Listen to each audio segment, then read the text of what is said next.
Hello दर्शकों, कैसे हो? ठंड कैसी पड़ रही है? मुझे तो ठंड बहुत लगती, और आपको कैसी लग रही है? हेलो दर्शकों, कैसे हो? ठंड बहुत पड़ रही है, मुझे तो ठंड बहुत लगती, और आपको कैसी लग रही है बताना कमेंट में।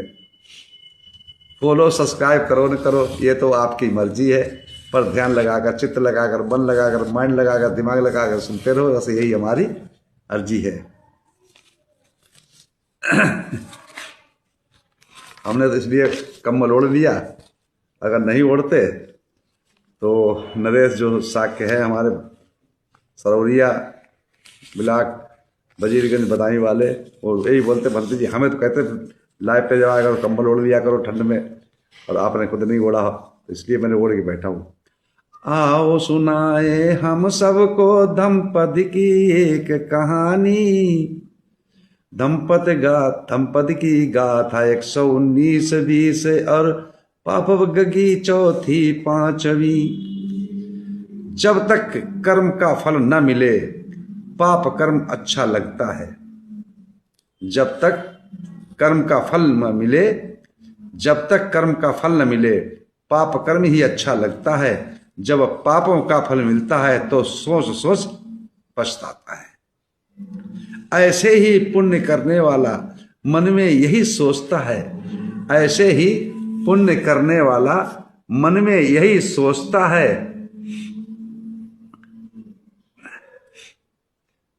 पापी मनुष्य सुख से रहता, ऐसो आराम करता।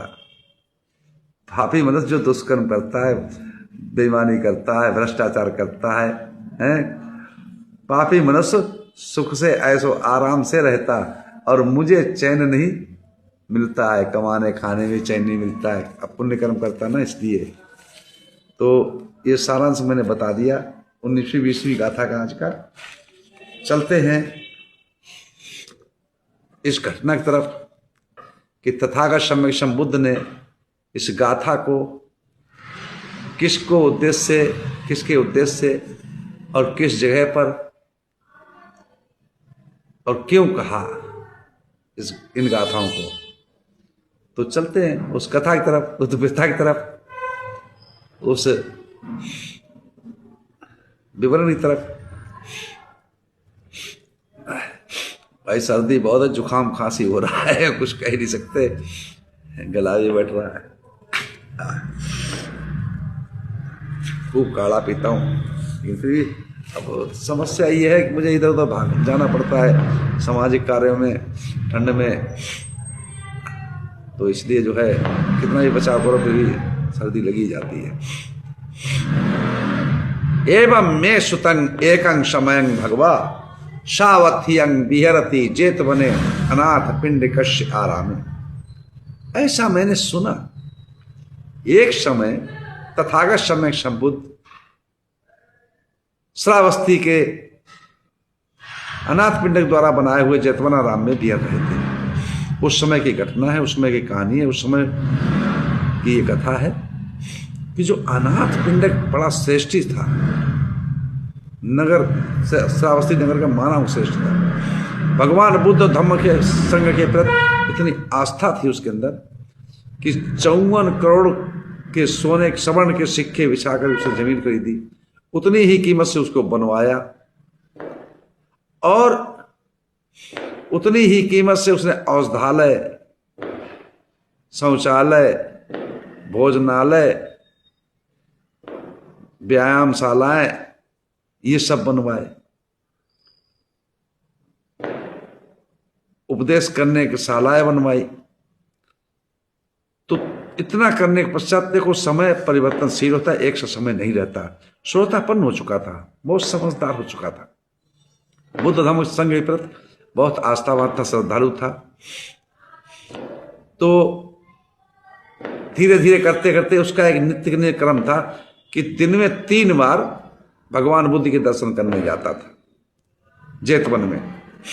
और सुबह यागू आप समझते नहीं होंगे, जो मोटे चावल पहले होते थे और उसमें लहसुन अदरक डाल करके अच्छे से, और उसको नमक मिर्चा डाल करके, और उसको दाल डाल करके और उसको पकाते थे, जैसे हम लोग खिचड़ी पकाते हैं। लेकिन खिचड़ी सूखी भी बना करते, वो सूखी नहीं, गीली गीली थोड़ी होती थी, और खूब गला के पकाते थे। तो उसको कहते थे यागू। तो यागू लेके जाता, सुबह जब जाता करने जाता, दोपहर को जब जाता था तो भोजन लेके जाता था भगवान बुद्ध के लिए, शाम को जब जाता था तो शहद का शरबत या फलों का जूस लेकर के जाता था। यह उसकी दैनिक चर्या थी। धीरे धीरे धीरे धीरे धीरे धीरे भाई संपत्ति भी कम तो होगी, है ना, व्यापार कम होने लगा, पैसा कम होने लगा, संपत्ति कम होने लगी। तो उसके जो दरवाजे पे द्वारपाल रहता था कि सारा बिजनेस ठप हो रहा है, पैसे खजाना में कुछ बचा नहीं, और हमारा सेठ ऐसे धन लुटाया जा रहा, अब भी नहीं सुधर रहा। उसके मन में ये विचार उठा, तो वो अनाथ पिंडक से बोला कि सेठ जी, वैसे मैं बोलना नहीं चाहता, पर बोलूंगा तो छोटे मुंह बड़ी बात हो जाएगी, लेकिन मेरे से रहा भी नहीं जाता कि आप अगर इसी तरह शास्ता को लुटाते रहे, भगवान बुद्ध को देते रहे, सब तो दे दिया, तो आप बिल्कुल कंगाल हो जाएंगे, भिखारी बन जाएंगे। इस बात को सुन करके क्रोध आ गया है अनाथ पिंडक को, और कहा जा, निकल जा यहां से, दोबारा मत आना यहां पर। वो बेचारा चला गया, अब रोते हुए जा रहा। अब उसका कोई ठिकाना था नहीं, उन्हीं के यहाँ पला, उन्हीं के यहाँ बड़ा हुआ, उन्हीं के यहाँ खाया, उन्हीं के यहाँ नौकर चाकरी की, कहाँ जाए, रास्ते में जाता।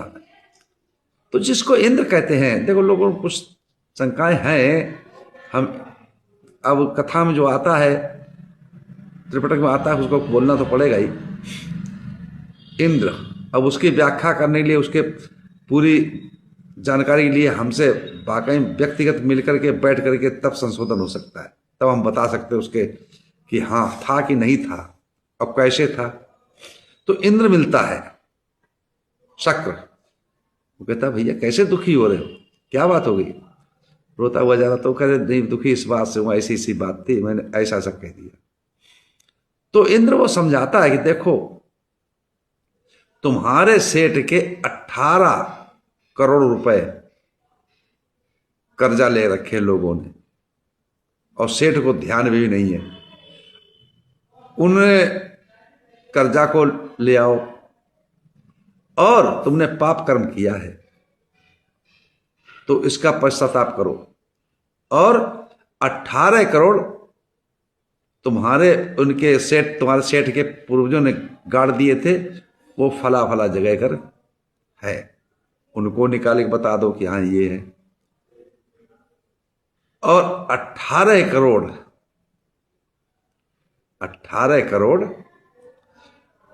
तुम्हारे पूर्वजों ने जो रखे हुए थे, तो बाढ़ आई थी, उस नदी में बह गए, तो फला फला जगह नदी में अटके पड़े हैं।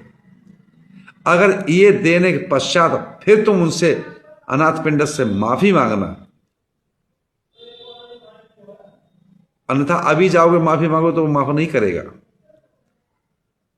तो उस इंद्र के समझाए हुए पर रास्ते पर चलता है, और जाकर के वो संपत्ति को हासिल करवा के देता है अनाथ पिंड को। फिर माफी मांगता है, सेठ जी मुझे माफ कर दो, मैं आपकी विनती करता हूँ, आराधना करता हूँ, वंदना करता हूँ, मेरे से गलती हो गई, मेरे से पाप करूंगी, ऐसा कभी नहीं करूंगा। इस उद्देश्य को लेकर के तथागत सम्यक संबुद्ध इन घटनाओं को अपने चित्त की चेतना से, जिसको कहते हैं रिद्धि बल, सिद्धि बल, योग बल, उससे देखा था। तो उन्होंने उसी उद्देश्य पर इन गाथाओं को कहा है। 19वीं और 20वीं, 119वीं 120वीं, 119 120 119 120, तो इन गाथाओं को कहा है। तो मैं आपको सुनाता हूं इन गाथाओं को। पापो पिपसति भद्दं पापोपि पश्यति भद्रं याय पापं न पच्यति यदा च पच्यति पापं अथ पापो पापानि पश्यति। ये पहली गाथा है। इसका अर्थ है कि पापी को जब तक अपने पाप कर्म किए का फल नहीं मिलता तब तक उसको वह पाप बहुत अच्छा लगता है।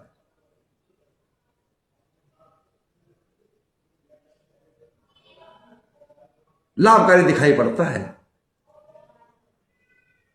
दूसरी गाथा 120वीं है कि भद्रोपि पश्यति पापं, भद्रोपि पश्यति पापं याव भद्रं न पच्यति यदा च पश्यति भद्रं अथ भद्रो भद्राणि पश्यति। इसका अर्थ है जब तक पुण्य का फल नहीं मिलता तब तक पुण्य करने वाला पुरुष भी पुण्य को बुरा समझता है किंतु जब पुण्य का फल मिलता है तब उसे पुण्य दिखाई पड़ने लगता है। अब आप समझिएगा थोड़ा सा विस्तार से कि पापी जब पाप कर्म करता रहता है तो लौकिक सुख खुशियां उसको प्राप्त होती है, लेकिन जिस समय पाप का फल परिणाम विपाक मिलता है उस समय दुख भी होता है, सोचता है। जैसे मैंने कहा था ना अभी हमने पद में जो हमने 2 लाइनें बनाई थी उनमें कि जब पाप का फल मिलता है तो सोच सोच के और दुखी होता है कि हमने हाँ ये पाप किया तो इसलिए हमें दुख मिला, ऐसा नहीं करना चाहिए था, दुखी होता है। ऐसे ही पुण्य करने वाला व्यक्ति, शुभ कार्य करने वाला व्यक्ति, अच्छे कर्म करने वाला व्यक्ति, सदाचारी व्यक्ति,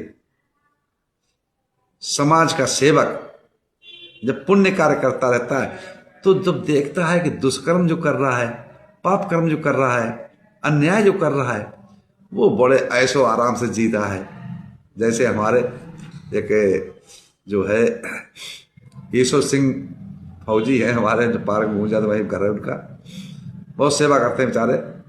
जब भी दोनों टाइम टहलने जाता हूँ दोनों टाइम चाय पिलाते हैं, लेकिन वो भी कहते बनते जी आप कहते कुछ नहीं होता, देखो पाप करने वाले वो फलाने ऐसा कर लिया, फलाने इतनी बेईमानी करता है, इतनी चोरी करता है और वो ऐसो आराम जिंदगी जी रहा है, कोई कुछ नहीं हो रहा और हम लोग कितने दुखी। अरे हम समझाते हैं।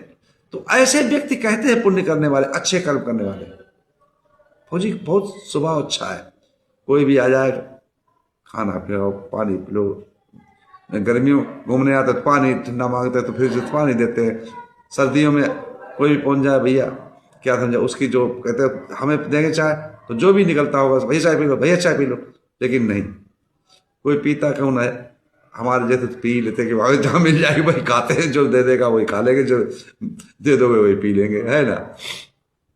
तो ऐसे व्यक्ति सोचता है कि पाप कर्म करने वाला कि फला इंसान बहुत ऐशो आराम से जी रहा है, लेकिन जब उसका परिणाम मिलता है, उसका फल मिलता है, उसका विपाक मिलता है तो फिर वो दुखी होता है। तब वो पुण्य करने वाला भी सोचता है कि हाँ भाई अब इसको पाप का कर्म का फल मिला है, इससे हम ही अच्छे, हम बेशक लौकिक वस्तुओं में सुख नहीं भोग पा रहे, ऐशो आराम नहीं कर पा रहे, लेकिन मन से तो सुखी है। और जब पुण्य करने वाले को परिणाम मिलता है, कोई घटना घटती है उसमें वो बच जाता है तो वो सोचता है हाँ हमारे पुण्य कर्मों ने ही हमें बचाया, हमारे पुण्य कर्मों ने ही हमें उबारा, हमारे पुण्य कर्म ही थे जो हम अस्पताल एक्सीडेंट में सब घायल हो गए, हो टूट गए, हाथ टूट गए, पैर टूट गए, आंख टूट गई, नाक टूट गई, लेकिन हमारा कुछ नहीं हुआ, थोड़ी खरोंचें ही आई। तब वो सोचता है कि हमारे पुण्य कर्म थे, तब उन पुण्य कर्मों को अच्छा समझता है। तो इसी के साथ मैं अपनी वाणी विराम देता हूँ। आप सब लोग मंगल हो, कल्याण हो, सुखी जीवन हो, निरोगी काया हो, दुख दूर हो जाए, सुख से वास करो, हमेशा प्रसन्न रहो। आप सब लोग मंगल हो, मंगल हो, मंगल हो।